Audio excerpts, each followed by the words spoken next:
मोहतरम सामीन किराम, अस्सलामु अलैकुम वरहमतुल्लाहि वबरकातुहू। दर्स कुरान के सिलसिले में सूरतुल बकरा के 4 आयत करीमा 109 से 112 तक की तिलावत, उनका तर्जमा और तफसीर मुलाहिज़ा फरमाएँ। बिस्मिल्लाहिर्रहमानिर्रहीम। वद्द कसीरुन मिन अहलिल किताबि लौ यरुद्दूनकुम मिन बादि ईमानिकुम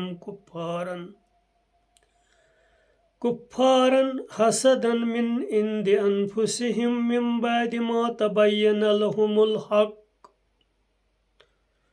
फ़अफ़ू वस्फ़हू हत्ता यअतियल्लाहु बिअम्रिही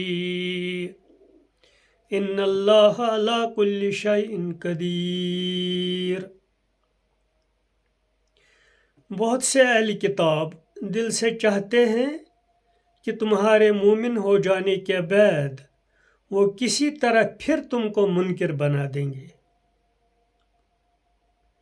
अपने हसद की वजह से, बावजूद ये कि हक उनके सामने वाज़ेह हो चुका है।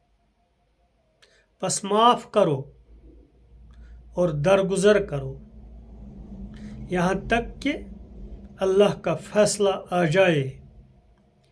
बेशक अल्लाह हर चीज़ पर कुदरत रखता है।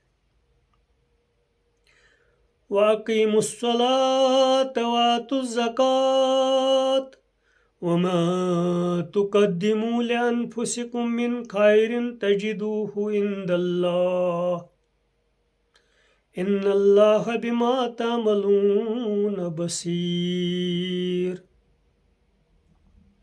और नमाज कायम करो और ज़कात अदा करो, और जो भलाई तुम अपने लिए आगे भेजोगे इसको तुम अल्लाह के पास पाओगे। जो कुछ तुम करते हो अल्लाह यकीनन इसको देख रहा है।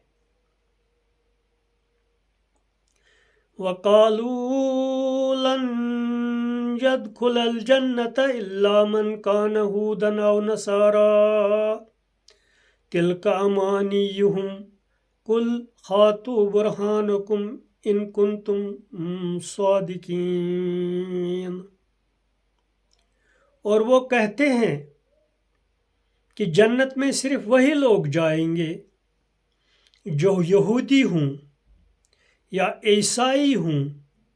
ये महज उनकी आरज़ोएं हैं। कहो कि लाओ अपनी दलील अगर तुम सच्चे हो। बला मन अस्लम वजहहू लिल्लाहि वहुव मुहसिनुन फलहु अजरुहु इंद रब्बिही वला खौफुन अलैहिम वला हुम यहज़नून। बल्कि जिसने अपने आप को अल्लाह के हवाले कर दिया और वो मुखलिस भी है, तो ऐसे शख्स के लिए अजर है इसके रब के पास। इनके लिए न कोई डर है और न कोई गम। इन आयत करीमा की तफसीर ये है। कुरान की आवाज़ अगरचे बहुत से लोगों के लिए नामानूस आवाज़ थी, ताहम उन्हें में से ऐसे लोग भी थे जो इसको अपने दिल की आवाज़ पाकर इस्लाम के दायरे में दाखिल होते जा रहे थे। ये सूरत हाल कदीम आसमानी किताबों की हामिल कौम के लिए नाकाबिल बर्दाश्त बन गई, क्योंकि ये एक ऐसी चीज़ की तरक्की के हम माने थी जिसको वो बेहकीकत समझकर नज़रअंदाज किए हुए थे। उन्होंने ये किया कि एक तरफ मुशरिकीन को उबार कर इनको इस्लाम के ख़िलाफ़ जंग पर आमादा कर दिया, دوسری طرف وہ نئے اسلام لانے والوں کو طرح طرح کے شبہات اور مغالطے میں ڈالتے تاکہ وہ قرآن اور صاحب قرآن سے بدظن ہو جائیں اور دوبارہ اپنے آبائی مذہب کی طرف واپس چلے جائیں۔ ان کے نتیجے میں مسلمانوں کے اندر ایسے لوگوں کے خلاف اشتعال پیدا ہونا فطری تھا، مگر اللہ نے ان کو منع کر دیا۔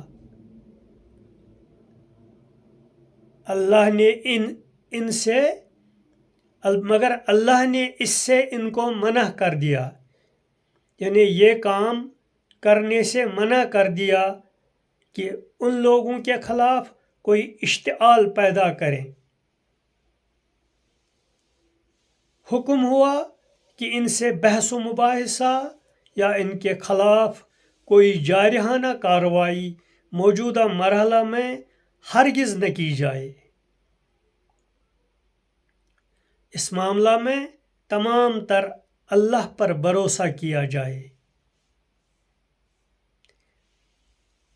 جب اللہ تعالیٰ حالات میں ایسی تبدیلی کر دے کہ ان کے خلاف کوئی فیصلہ کن کارروائی کرنا ممکن ہو جائے، بروقت مسلمانوں کو چاہیے کہ وہ صبر کریں اور نماز اور زکوٰۃ پر مضبوطی کے ساتھ قائم ہو جائے۔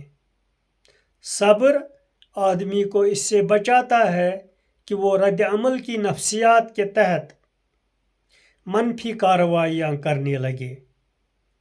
نماز آدمی کو اللہ سے جوڑتی ہے اور اپنے مال میں دوسرے بھائیوں کو حقدار بنانا وہ چیز ہے جس سے باہمی خیر خواہی اور اتحاد کی فضا پیدا ہو جاتی ہے۔ نئے اسلام لانے والوں سے وہ کہتے کہ تم کو اپنا آبائی مذہب چھوڑنا ہے تو نیا مذہب اختیار کرنے کے بجائے پہلے سے موجود آسمانی مذاہب میں سے کوئی ایک اختیار کر لو، یہودی بن جاؤ یا پھر عیسائی بن جاؤ، کیونکہ جنت تو صرف یہودیوں اور عیسائیوں کے لیے ہے جو ہمیشہ سے نبیوں اور بزرگوں کی جماعت رہی ہے۔ اللہ نے فرمایا کہ کسی گروہ سے وابستگی کسی کو جنت کا مستحق نہیں بناتی۔ جنت کا فیصلہ آدمی کے لیے اپنے عمل کی بنیاد پر کیا جاتا ہے، نہ کہ گروہی فضیلت کی بنیاد پر۔ احسان کے معنی ہیں کسی کام کو اچھی طرح کرنا۔ اسلام میں اچھا ہونا یہ ہے کہ اللہ کے لیے آدمی کی حوالگی اتنی کامل ہو کہ ہر دوسری چیز کی اہمیت اس کے ذہن سے حذف ہو جائے۔ گروہی تعصبات، شخصی وفاداریاں اور دنیاوی مصالح، کوئی بھی چیز اس کے لیے اللہ کی آواز کی طرف دوڑ پڑنے میں رکاوٹ نہ بنے۔ وآخر الدعوانا ان الحمد للہ رب العالمین۔